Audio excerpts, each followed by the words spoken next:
4월 29일 월요일. 가장 가까운 방법.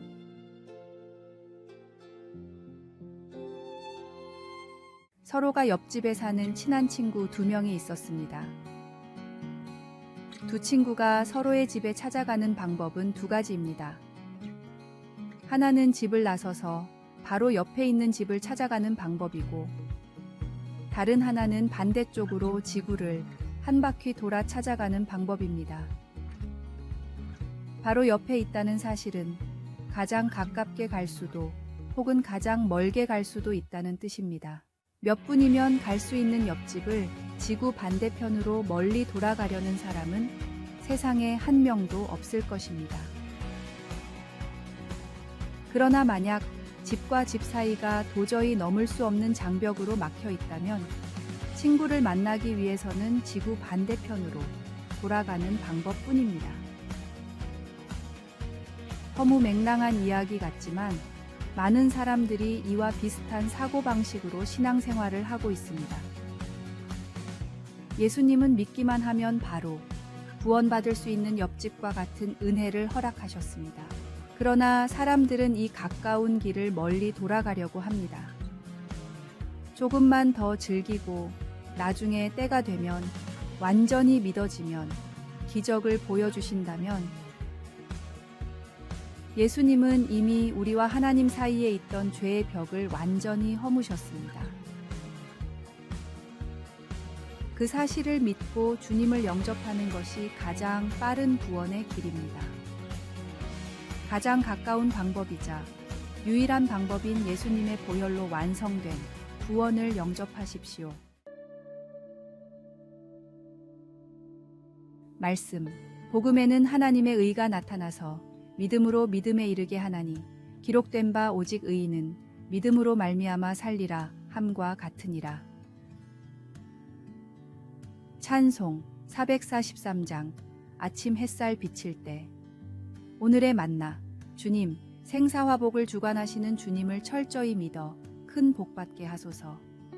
세상에 예수님의 보혈로 완성된 구원을 전합시다.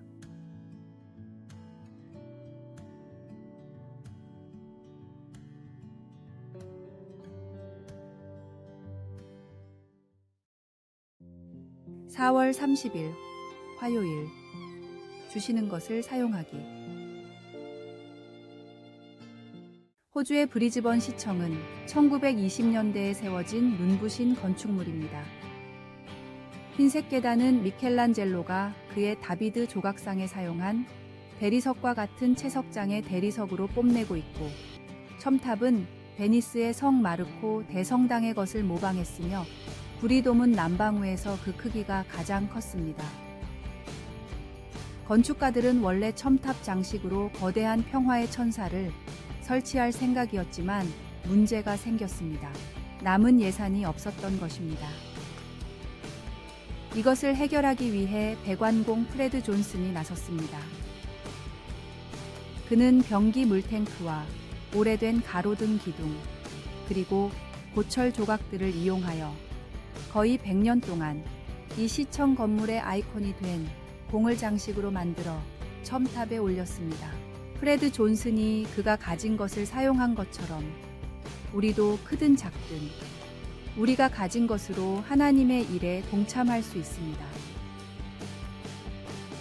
하나님이 모세에게 이스라엘 백성들을 애굽에서 인도해내라고 명하셨을 때 모세는 그들이 저의 말을 듣지 않으면 어찌합니까? 라며 머뭇거렸습니다. 그 대답으로 하나님은 모세에게 네 손에 있는 것이 무엇이냐? 고 간단히 물으셨습니다. 모세는 평범한 지팡이를 들고 있었지만 모세가 이스라엘 백성을 이끌 때 하나님은 그의 손에 있는 평범한 지팡이를 사용하여 큰 일을 하셨습니다.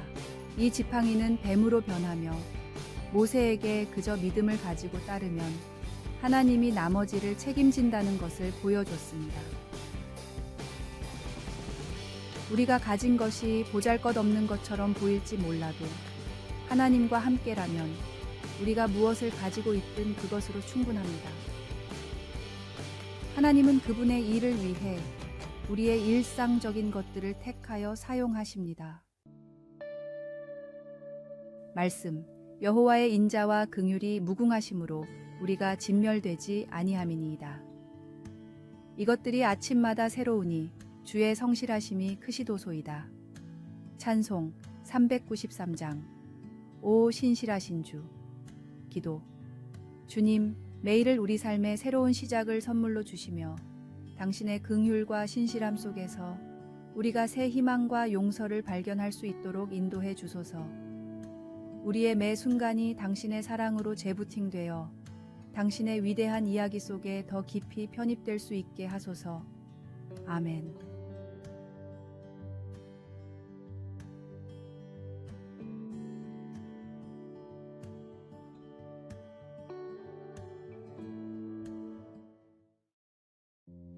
(5월 1일) 수요일. 그리스도 안에서 새 사람. 우리 집 소나무에서 솔방울과 소잎이 떨어지기 시작했을 때 나무 의사에게 상담을 요청했습니다. 의사는 소나무의 이러한 현상을 보고 이건 소나무의 자연스러운 모습입니다 라고 답했습니다.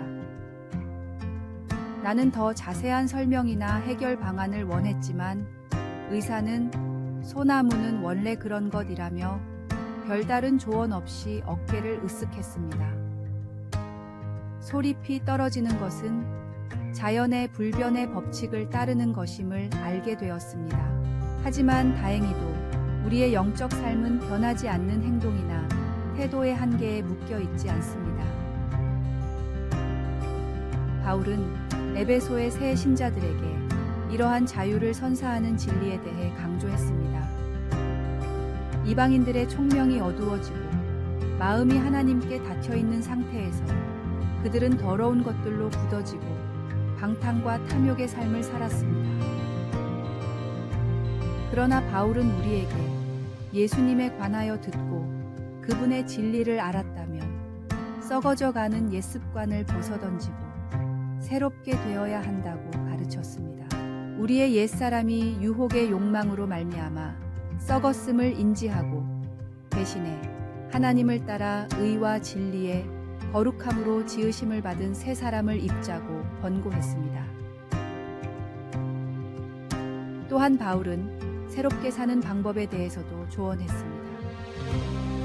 거짓을 말하지 말고 분노에 휩싸이지 말며 나쁜 말을 사용하지 말고 도둑질을 하지 말라고 했습니다.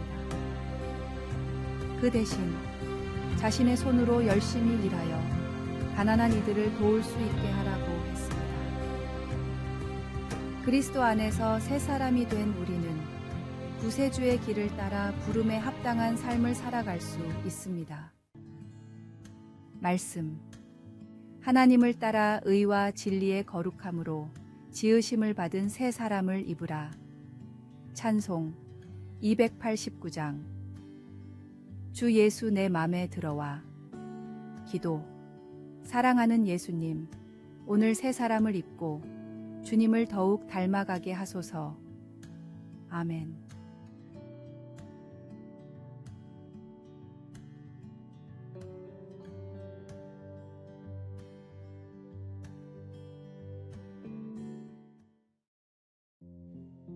(5월 2일) 목요일. 팽팽한 연줄. 바람이 부는 언덕에서 연을 날리고 있는 소년이 있었습니다. 지나가던 노인이 소년에게 무엇을 하고 있는지 물었습니다. 낮은 구름에 가려 연이 보이지 않아 무엇을 하고 있는지 보이지 않았기 때문입니다. 그런데 소년은 자신 있게 대답했습니다. 연이 보이지 않아도 팽팽한 연줄을 통해 연이 날고 있음을 알 수 있어요.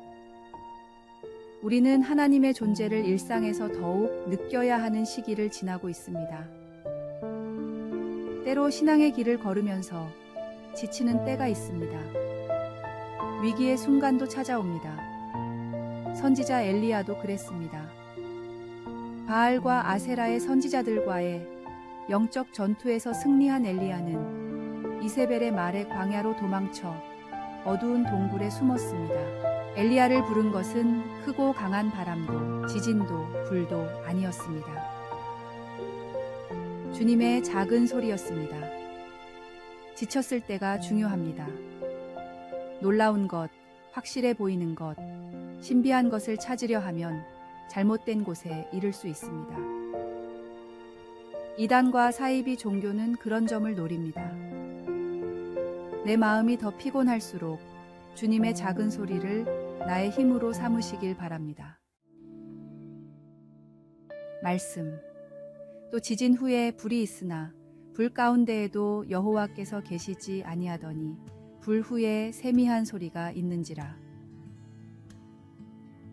찬송 542장 구주 예수 의지함이. 오늘의 만나, 우리의 믿음이 어떻게 다른 사람들에게 긍정적인 영향을 미칠 수 있는지 생각해 봅시다. 우리는 주님을 신뢰하고 주님의 동행을 통해 힘을 얻으며 우리의 믿음을 굳건히 유지해야 합니다.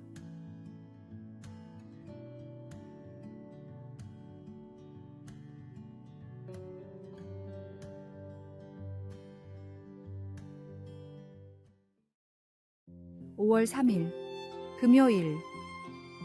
사랑하는 자녀를 위하여. 5남매의 엄마이자 남편과 부부, 자녀, 가정을 위한 많은 책을 집필한 헤더 헬펌 콥이 쓴 사랑하는 자녀를 위한 기도문을 요약한 글입니다. 주님께서 그 지혜와 그 키가 자라며 하나님과 사람에게 더 사랑스러워 가셨던 것처럼 저희 아이들도 그렇게 성장하길 원합니다. 제가 아이들을 평생 올바른 선택을 내릴 수 있는 지혜로운 사람으로 양육할 수 있도록 도와주소서. 무엇보다도 하나님을 경외함이 지혜의 근본임을 그들에게 알려주소서.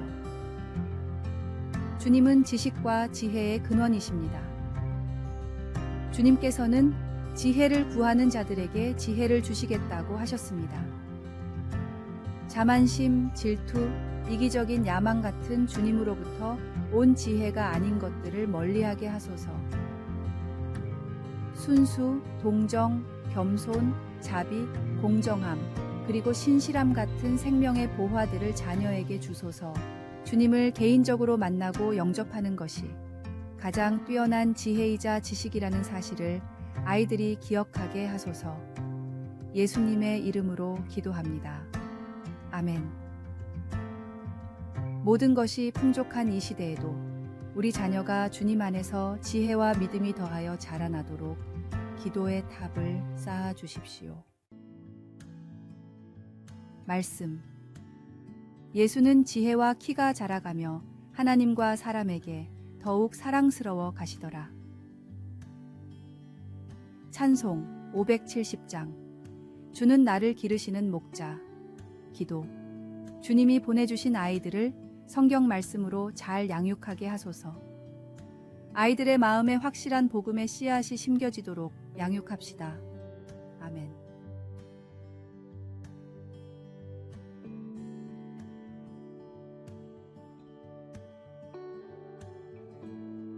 아래에 빨간색 글자 구독을 누르시어 더 많은 전도의 열매를 맺으시기를 기도합니다.